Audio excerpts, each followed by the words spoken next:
नमस्कार दोस्तों, मैं हूं ध्रुव राठी और ये है महाभारत, एक ब्रांड न्यू पॉडकास्ट जो आपको सोचने पर मजबूर कर देगा। क्या आप अपने देश को जानते हैं? हर हफ्ते मैं लेकर आऊंगा एक सवाल इंडिया के बारे में और हम मिलकर उसका जवाब ढूंढेंगे और इन जवाबों से भारत को और बेहतर समझेंगे। ये एक Spotify ओरिजिनल पॉडकास्ट है in association with ATS studio.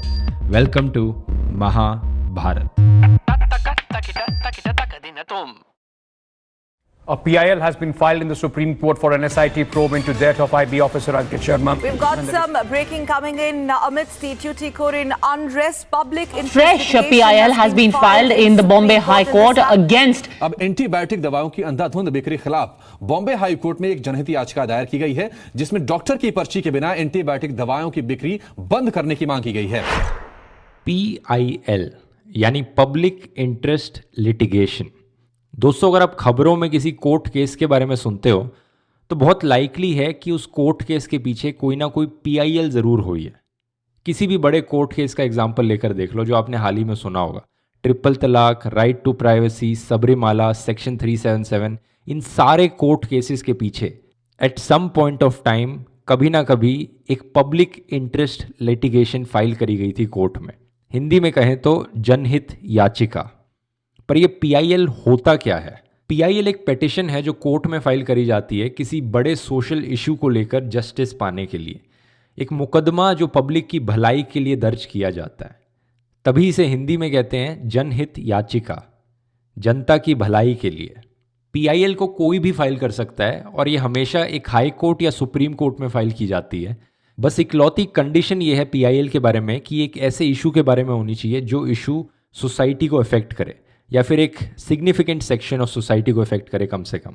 ये प्राइवेट मैटर नहीं हो सकता कि आपको प्राइवेटली किसी चीज़ से प्रॉब्लम हो रही है तो आप PIL फाइल कर रहे हो। इशू ऐसा होना चाहिए जो पब्लिक के इंटरेस्ट में हो। एक एग्जाम्पल लेकर मैं आपको समझाता हूँ। रिसेंटली क्या हुआ था, अभी प्राइम मिनिस्टर मोदी ने नेशन वाइड लॉकडाउन अनाउंस किया था ताकि कोरोना वायरस के स्प्रेड को रोका जा सके। इस लॉकडाउन की वजह से देश भर में बहुत से डेली वेज लेबरर्स ने अपनी नौकरियां खो दी। उनके पास खाने के लिए कुछ नहीं था और कुछ केसेस में तो उनके पास रहने तक की कोई जगह नहीं थी। तो बहुत से इन डेली वेज लेबरर्स ने अपने गांव वापस जाना शुरू कर दिया और ये चलकर वापस जाने लगे क्योंकि लॉकडाउन में सारे ट्रांसपोर्टेशन नेटवर्क भी बंद था। Exodus that hasn't been seen in India in decades. Thousands of migrant workers are on the move, most of them on foot. Among them, Yogesh Yadav, who's walking 650 kilometers through the state of Uttar Pradesh after the clothing shop at which he worked as a tailor was closed. तो एक lawyer अलख आलोक श्रीवास्तव, इन्होंने PIL file करी इस issue को लेकर supreme court में। I've got breaking news coming on the news track. The Supreme Court has listed a PIL on the plight of migrants. इस PIL के जरिए इन्होंने सुप्रीम कोर्ट को कहा कि सुप्रीम कोर्ट सेंट्रल गवर्नमेंट को डायरेक्शंस दे कि सेंट्रल गवर्नमेंट कुछ करे माइग्रेंट वर्कर्स की मदद करने के लिए। और इन्होंने क्लैरिफिकेशन मांगी कि सरकार क्या स्टेप्स ले रही है इस इशू को हैंडल करने के लिए। तो बेसिकली श्रीवास्तव जी ऐसे इशू से कंसर्न थे जो बहुत से लोगों को अफेक्ट कर रहा था इंडिया में, करोड़ों सिटीजन्स को अफेक्ट कर रहा था इंडिया में। इसलिए वो सुप्रीम कोर्ट में लेकर गए इस इशू को और उसका सोल्यूशन मांगा, एक उपाय मांगा। इस PIL के बाद सुप्रीम कोर्ट ने सेंट्रल गवर्नमेंट से पूछा कि कौन कौन से स्टेप्स लिए जा रहे हैं माइग्रेंट वर्कर्स की मदद करने के लिए। क्लैरिफिकेशन मांगी सेंट्रल गवर्नमेंट से। तो आप PILs को बेसिकली एक्टिविज्म से रिलेट कर सकते हो। इनफैक्ट PILs जुडिशियल एक्टिविज्म की कैटेगरी में आती हैं। ओवर द ईयर्स PILs ने environmental pollution, sexual harassment at work place, ऐसे इश्यूज उठाए हैं जो जनरल सिटीजन्स को कंसर्न करते हो या किसी एक सेक्शन ऑफ सोसाइटी को कंसर्न करते हो। पर ये PIL का जो कॉन्सेप्ट है ये शुरू कैसे हुआ इंडिया में? हमारी कहानी शुरू होती है जनवरी 1979 में। एक supreme court lawyer Kapila Hingorani एक दिन एक आर्टिकल पढ़ रही थी पटना और मुजफ्फरपुर की जेल्स के बारे में कि कैसे इन जेल्स में जो अंडर ट्रायल्स को रखा गया है उन्हें बहुत ही इनह्यूमेन कंडीशंस में रखा गया है, बहुत ही बेकार हालतों में रखा गया है। अंडर ट्रायल्स वो लोग होते हैं दोस्तों जिन्हें जेल में रखा जाता है जब उनकी केस की सुनवाई चल रही होती है, वर्डिक्ट के इंतजार में रुके रहते हैं। ये जो आर्टिकल कपिला पढ़ रही थी ये इंडियन एक्सप्रेस में पब्लिश किया गया था और लिखा गया था KF रुस्तम जी के द्वारा, जो कि एक मेंबर थे नेशनल पुलिस कमीशन के। रुस्तम जी के आर्टिकल में कहानियाँ थी इन कुछ अंडर ट्रायल्स के बारे में कि कैसे ये लोग जेलों में पहुँचे, कैसे ये 18 लोग थे जिनमें से 6 लोग औरतें थी। एक ऐसी औरत थी हुसैनारा खातून, एक औरत जो बांग्लादेश से भागी थी अपने परिवार के साथ at some point of time in 1975, और जब वो इंडिया पहुंची तो उन्हें अरेस्ट कर लिया गया अंडर फॉरेनर्स एक्ट और जेल में रखा गया 4 साल के लिए।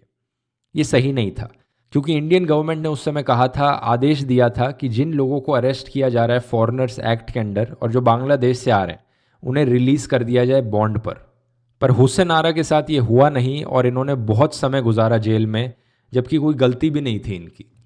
और हुसैन आरा जैसे ऐसे बहुत से लोग थे जिन्हें कस्टडी में रखा गया था सालों के लिए। तो कपिला जी एक लॉयर थी जो बहुत प्रभावित हुई इस आर्टिकल को पढ़ के, और इन्होंने सोचा कि कुछ करना चाहिए इन लोगों को मदद करने के लिए, हुसैन आरा जैसी लोगों की मदद करने के लिए उन्हें कुछ करना पड़ेगा।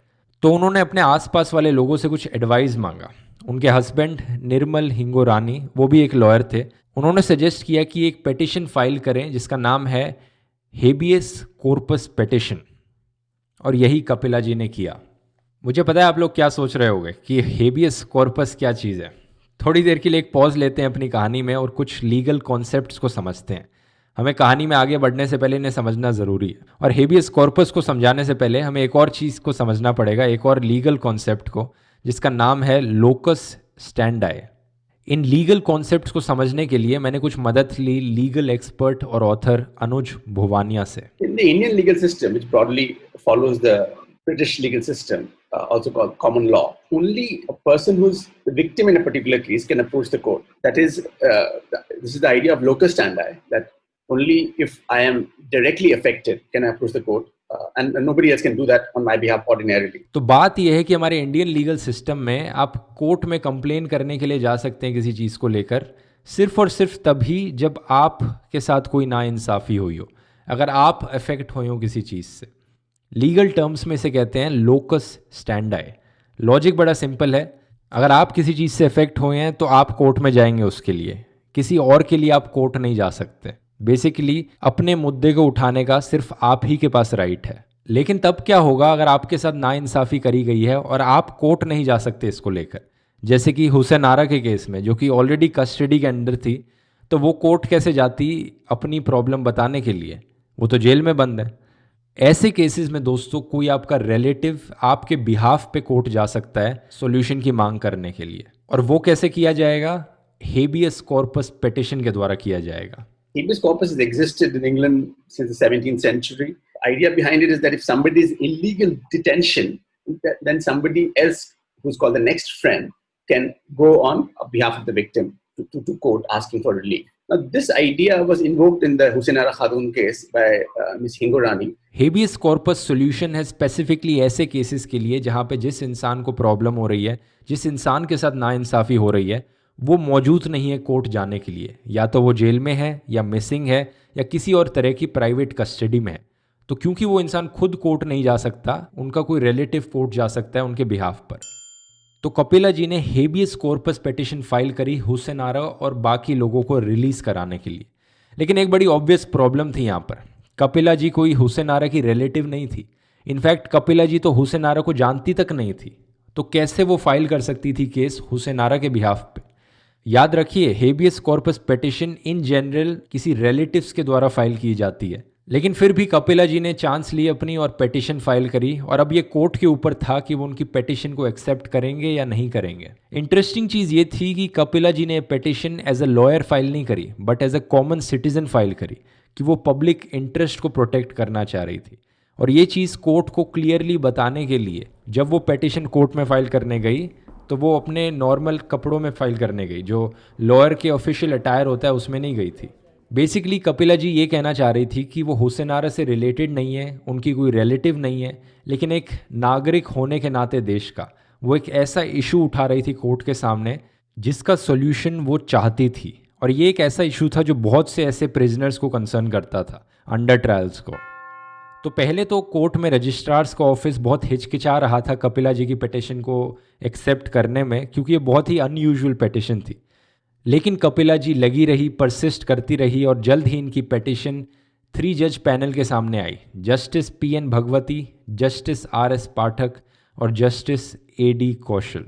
हैरानी की बात यह थी कि जजेस ने इस केस को एक्सेप्ट कर लिया, बेसिकली कपिला जी की जो आर्ग्यूमेंट थी कि एज अ सिटीजन उनके पास राइट है इस चीज़ को कोर्ट में उठाने का, इस चीज़ को जजेस ने एक्सेप्ट किया और जजेस ने एक्चुअली बिहार गवर्नमेंट से रिस्पॉन्स मांगा इस कंप्लेन को लेकर।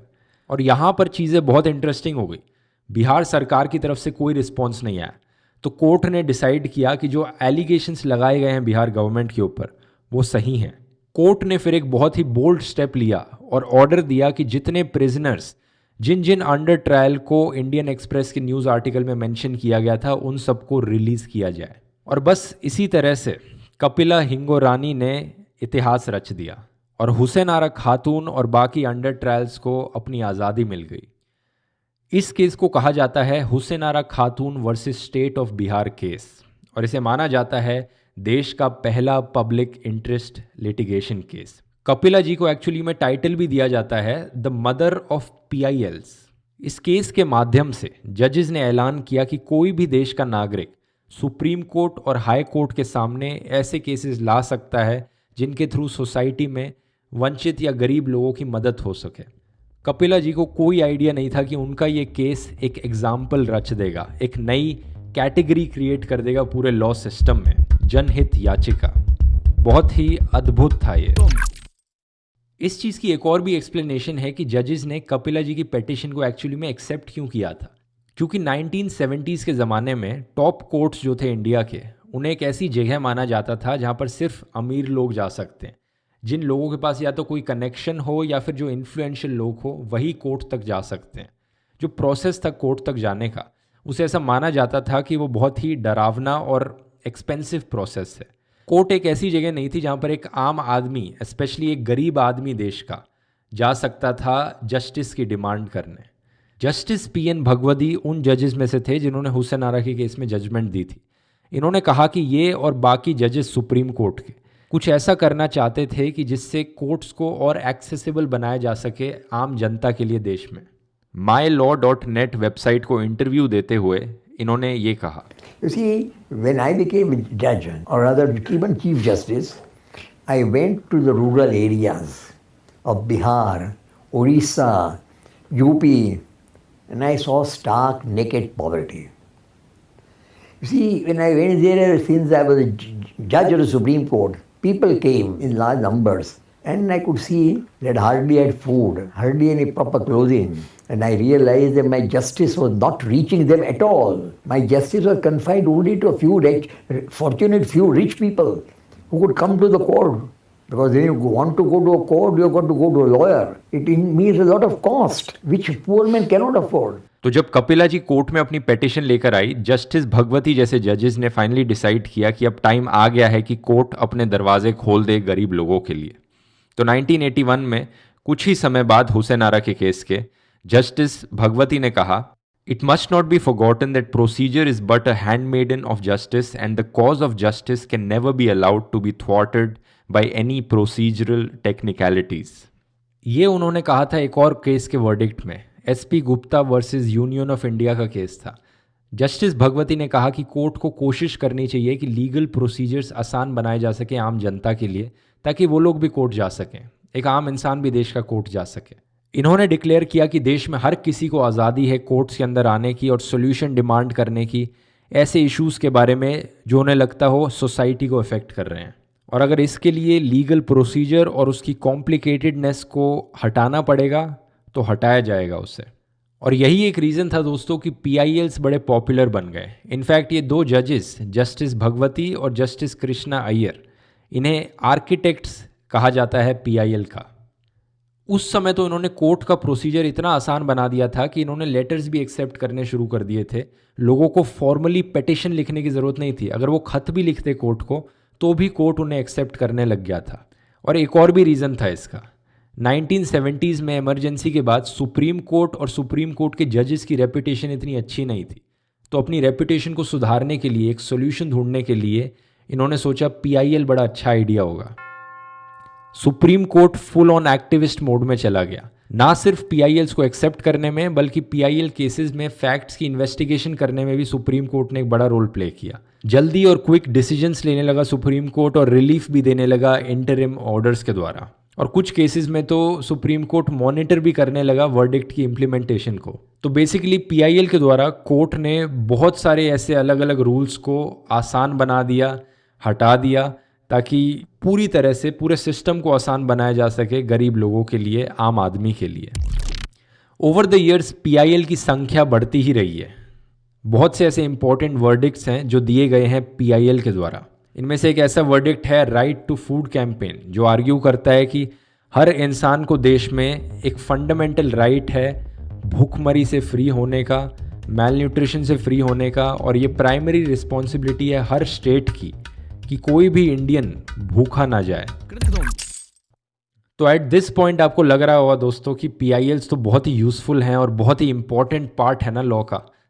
अभी तक मैंने कहानी ऐसी बताई है आपको, लेकिन एग्जैक्टली ऐसा नहीं है। असल में बात यह है कि ओवर द ईयर्स पीआईएल्स एक प्रॉब्लम बन चुके हैं। इनफैक्ट कुछ लीगल एक्सपर्ट्स का तो ये मानना है कि पीआईएल्स मजाक बन चुके हैं हमारे देश में। ऐसा क्यों है, जरा सुनिए।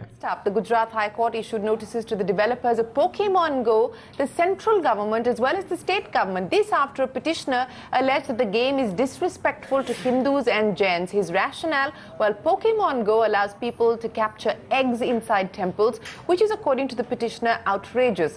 आप यकीन नहीं करोगे दोस्तों, लेकिन गुजरात हाई कोर्ट में एक्चुअली में एक पीआईएल फाइल करी गई थी पोकेमॉन गो गेम के अगेंस्ट। जानते होगे आप इस गेम को। और आर्ग्यूमेंट ये थी कि ये पोकेमॉन गो गेम रिलीजियस सेंटिमेंट्स को हर्ट कर रहा है और इसलिए इस गेम को बैन कर देना चाहिए। और ये सब इसलिए क्योंकि इस गेम में मंदिरों के अंदर अंडों का इस्तेमाल किया जा रहा है। और जैसा हम जानते हैं कि हर कोई फ्री है, हर देश के नागरिक को ये राइट है कि वो पीआईएल फाइल कर सकें, तो इन्होंने वो कर दिया। अब एक तरफ तो पीआईएल फाइल करना हो गया, लेकिन दूसरी तरफ कोर्ट ने एक्चुअली में से एक्सेप्ट भी किया। गुजरात हाई कोर्ट ने इस गेम के डेवलपर्स को नोटिस इशू किया और सेंट्रल और स्टेट गवर्नमेंट से भी पूछा इस इशू के बारे में। एक्सपर्ट्स ने बार बार पॉइंट किया है कि ऐसे कितने सारे यूजलेस पीआईएल्स हैं जो ओवर द ईयर्स फाइल किए गए हैं और जो कोर्ट का टाइम वेस्ट कर रहे हैं। एक्चुअली में ऐसे बहुत से useless PILs actual serious issues से रिलेटेड नहीं है और कोर्ट्स इन पीआईएल्स को एक्सेप्ट भी करने लग रहे हैं। This is just a consequence of the complete doing away with local standards. Relaxation was one thing, but doing away with it has meant that it's just led to quite a chaotic situation where anybody can just go and bring an issue for instance. मई 2017 में तब के chief justice of India JS Khehar ने एक penalty लगाई 25 लाख रुपए की Suraaj India trust पे और उनके चेयरमैन राजीव दहिया पर 64 फालतू की पिटीशंस फाइल करने के लिए। सीजीआई केहर ने रिस्ट्रिक्ट किया दहिया को और पीआईएल फाइल करने से। तो अब सवाल यहाँ पर यह उठता है कि कौन डिसाइड करेगा कि ये पीआईएल आपकी यूजलेस है या काम की है।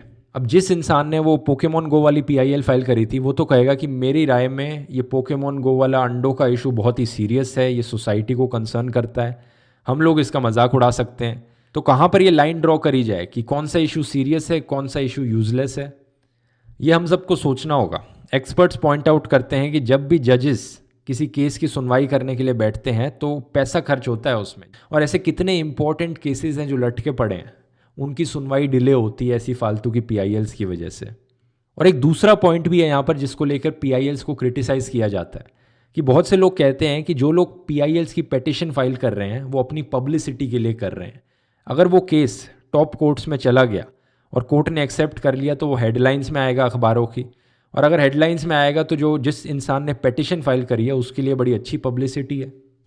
और ऐसा करने से ओरिजिनल पर्पस ही ख़त्म हो जाता है पीआईएल्स का। ओरिजिनल पर्पस ये था कि जो देश का आम आदमी और गरीब इंसान कोर्ट तक जा सके अपने इश्यूज़ को लेकर।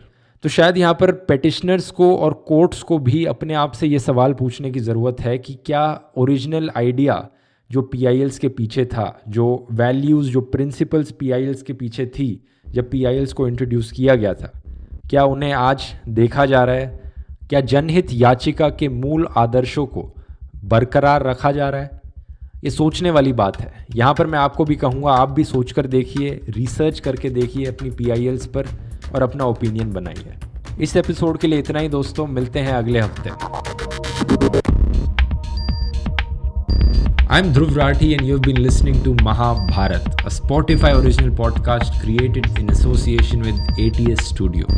This podcast was produced and written by Archana Nathan and Gaurav Vaz with research help from Siddhin Vadukut. The title track was composed by Abhijit Nath, who is also our audio producer. All clips and voices used in this podcast are owned by original creators, and we have provided links to the sources in our show notes. ATS Studio is a division of All Things Small, the True Stories focused media company run by Siddhin Vadukut, Supriya Nair, Devya Bopanna, Sunil Doshi, and Gaurav Vaz.